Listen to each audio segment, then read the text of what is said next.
Salut à toutes et à tous, aujourd'hui petite vidéo posée, je vais vous parler d'un sujet qui n'a pas vraiment de rapport avec l'high-tech mais qui a un énorme rapport avec l'univers geek en général. Je vais vous parler de Star Wars, et notamment de l'épisode 8 qui sortira le 13 décembre dans les salles obscures.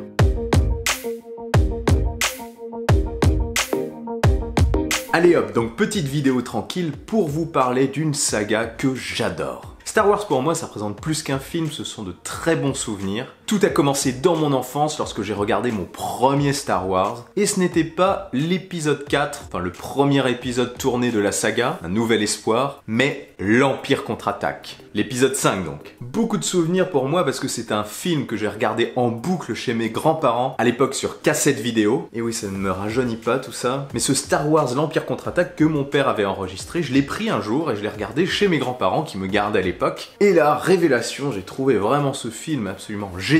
Sans avoir vu le précédent, j'ai tout de suite compris l'histoire et je suis tout de suite rentré dedans. Après, par la suite, j'ai regardé Le Retour du Jedi. Puis, pour ne pas faire les choses comme tout le monde, j'ai fini par regarder Un Nouvel Espoir. Bon, au final, j'ai découvert Star Wars petit, en découvrant d'abord l'épisode 5, l'épisode 6, puis l'épisode 4, qui s'appelait alors 2, 3 et 1. Que de bons souvenirs, l'Empire contre-attaque. Ça commençait directement sur la planète gelée de Hoth, où d'ailleurs se déroulait peut-être l'une des batailles les plus épiques de la saga Star Wars. Bref, du pur bonheur, quand j'étais petit, je regardais ça en boucle. Je sais pas combien de fois j'ai regardé les anciens Star Wars, mais j'ai dû les regarder au moins 20 fois chacun. Mais principalement l'Empire contre-attaque. C'était mon préféré à l'époque, et ça reste encore mon préféré aujourd'hui. Alors pourquoi je vous parle de ça alors que je suis censé principalement vous parler de Star Wars épisode 8, Les Derniers Jedi? Parce qu'il semblerait qu'il y ait beaucoup de points communs entre l'Empire contre-attaque et Star Wars épisode 8, un petit peu comme il y avait beaucoup de similitudes entre Star Wars Un Nouvel Espoir et Star Wars épisode 7, Le Réveil de la Force. Donc après vous avoir expliqué tout ça, vous vous rendez compte à quel point je peux attendre cet épisode 8. Il est censé atteindre le niveau de l'Empire contre-attaque qui était pour moi le meilleur Star Wars.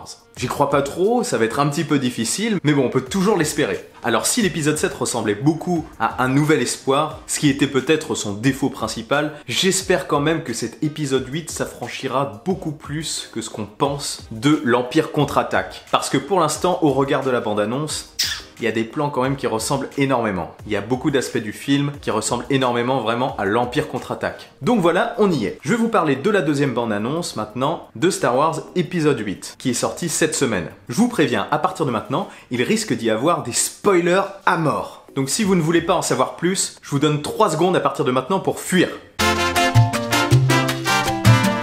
Voilà, ça y est, vous êtes prévenus. Donc dans ce nouveau trailer de Star Wars épisode 8, d'ailleurs comme dans le précédent, on découvre qu'on reprend l'histoire exactement où on l'avait laissé à la fin de l'épisode 7. C'est important de le noter parce qu'à chaque nouvel épisode de Star Wars, il y a un saut dans le temps. Et bien cette fois-ci, ce ne sera pas le cas. Donc on reprend apparemment exactement où on était. On retrouve donc Rey, l'héroïne principale, tendant le sabre laser à Luke Skywalker.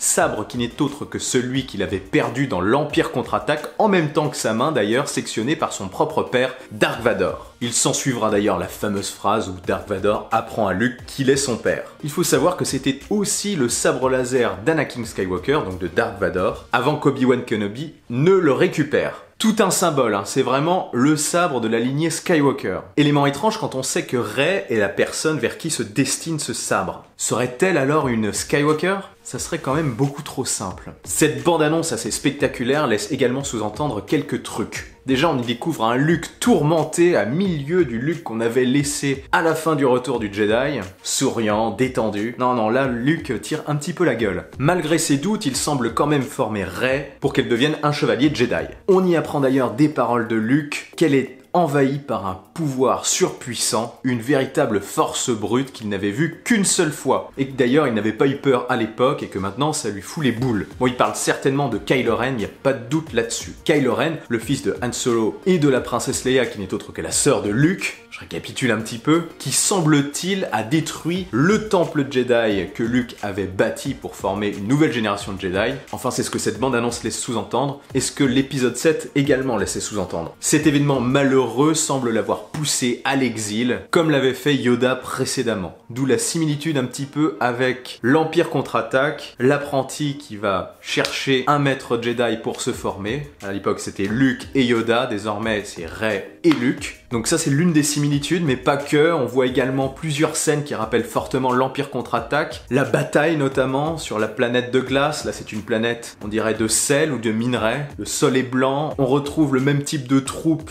et d'armement de l'Empire qu'on retrouvait dans l'Empire contre-attaque. Les énormes AT-AT qui semblent avoir été remaniés. On dirait d'ailleurs qu'ils ont des pattes un petit peu plus puissantes pour éviter de se faire détruire lorsqu'on les entoure avec une ficelle, comme dans l'Empire contre-attaque. Enfin une ficelle, une corde. Un autre élément assez similaire avec l'Empire contre-attaque dans cette bande-annonce, c'est lorsqu'à la fin de la bande-annonce, on voit Kylo Ren tendre la main à Rey pour la convaincre peut-être une nouvelle fois de la rejoindre du côté obscur, ou pas, hein. Peut-être que le montage de la bande-annonce a été fait dans un sens différent, mais ça rappelle la main tendue de Dark Vador à son fils pour le convaincre également de le rejoindre du côté obscur, dans l'Empire contre-attaque. Rejoins-moi, et nous régnerons en maître sur la galaxie. Comme père et fils, enfin un truc comme ça. C'est vrai qu'il y a énormément d'infos dans cette bande-annonce et je pourrais pas parler de tout dans cette vidéo, hein. Je vais pas décrypter toute la bande-annonce, c'était juste une vidéo comme ça pour parler vite fait de Star Wars et de mon affection pour cette saga. Mais bon, pour faire simple, la bande-annonce, elle tabasse. J'ai adoré. On y voit des bouts de la formation de Rey, des batailles spatiales spectaculaires, enfin, ça manquait après l'épisode 7. De vraies batailles spatiales. Là, celles-ci ont l'air d'envoyer du lourd. On y voit également Finn affronter le capitaine Phasma dans une phase de corps à corps qui m'a l'air assez épique, avec un décor derrière complètement apocalyptique. D'ailleurs, il me fait quand même penser à celui qu'on voit à la fin de la bande-annonce où Kylo Ren tend la main à Rey. Peut-être le même moment, certainement le même moment, ou pas du tout, j'en sais rien. Enfin, il y a des débris de feu qui volent un petit peu partout dans les deux scènes. On le voit aussi dans une phase qui semble assez compliquée pour lui. Il hésite en effet à tuer sa mère, la princesse Leia. Et d'ailleurs, comme l'actrice a disparu récemment, en décembre dernier,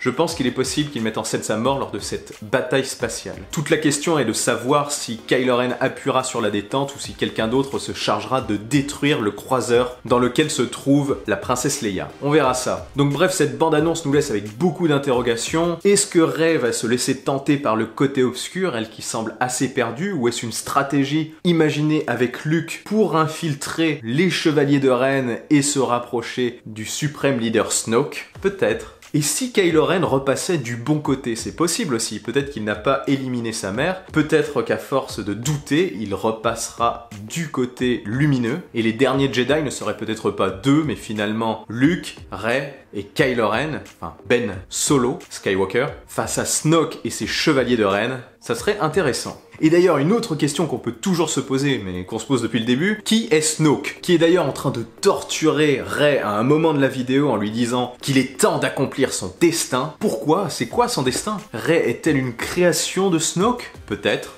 Ou essaie-t-il tout simplement de la faire passer du côté obscur? On le saura quand on verra le film. Donc pour revenir à Snoke, on le voit enfin physiquement, enfin en partie physiquement, hein, il est caché par sa main. On peut quand même constater qu'il a un visage assez humain lorsqu'on prend juste la partie gauche du visage. On se demande si c'est pas un humain qui a été déformé ou qui a été énormément scarifié sur le visage. Il a aussi une énorme cicatrice sur le visage. Ça ne nous dit pas plus qui il est, mais bon, il m'a l'air quand même assez humain à l'origine. Peut-être que je me trompe. Et si c'était l'empereur? Beaucoup démentent, moi je pense pas que ce soit l'empereur. Ou alors, et si c'était un clone loupé de l'empereur? C'est possible aussi. Ou alors un clone loupé de Dark Vador, ça serait fun aussi ça. Mais bon, tout ça est peu probable. Il y en a certains qui pensent que c'est le maître de l'empereur. Apparemment ça a été démenti, c'est possible. Ou peut-être que c'est un nouveau personnage issu de nulle part, dont ils vont développer l'histoire après. L'une des questions principales qu'on se pose également, c'est qui sont les parents de Rey? Quand on prend en compte le fait que le sabre laser de Luke lui soit destiné, on peut tout de suite penser qu'il s'agit de la fille de Luke, ou qu'elle a un lien de parenté avec ce dernier. Mais bon, ça me paraît quand même trop simple. L'une des théories les plus intéressantes, c'est que Rey serait une descendante d'Obi-Wan Kenobi. C'est possible, d'autant plus qu'un spin-off sur Obi-Wan Kenobi serait en préparation. On pourrait découvrir ce qu'il a fait sur Tatooine entre l'épisode 3 et l'épisode 4. Peut-être n'est-il pas non plus resté tout le temps sur Tatooine à surveiller Luke, ou peut-être a-t-il rencontré quelqu'un, parce que oui, il devait se faire quand même un petit peu chier Obi-Wan Kenobi à surveiller Luke non-stop pendant comme ça plusieurs années. Donc peut-être que ces aventures l'ont conduit à rencontrer quelqu'un avec qui il aurait eu un enfant et cette personne aurait dû partir avec l'enfant pour une raison encore inconnue et Obi-Wan dû rester sur sa planète en ermite. Ainsi peut-être que l'enfant aurait à son tour eu un enfant, Rey. En gros, Obi-Wan Kenobi serait le grand-père de Rey et ainsi Luke formerait la petite fille de son ancien maître, qui était également le maître de Dark Vador au passage. Enfin de Anakin Skywalker avant qu'il devienne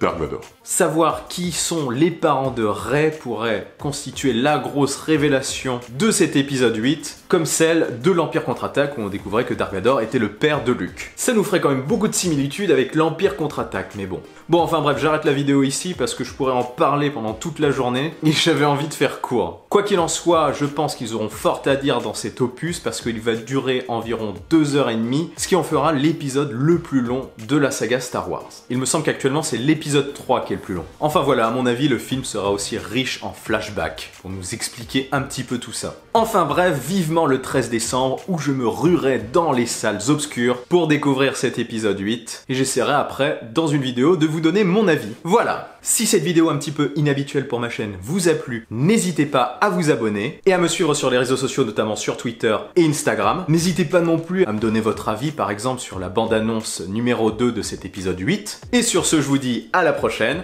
Allez, salut! Pour vous abonner à ma chaîne, c'est facile, rapide et totalement gratuit. Il vous suffit de cliquer sur le rond qui apparaît sur l'écran. Et vous pouvez aussi regarder cette autre vidéo.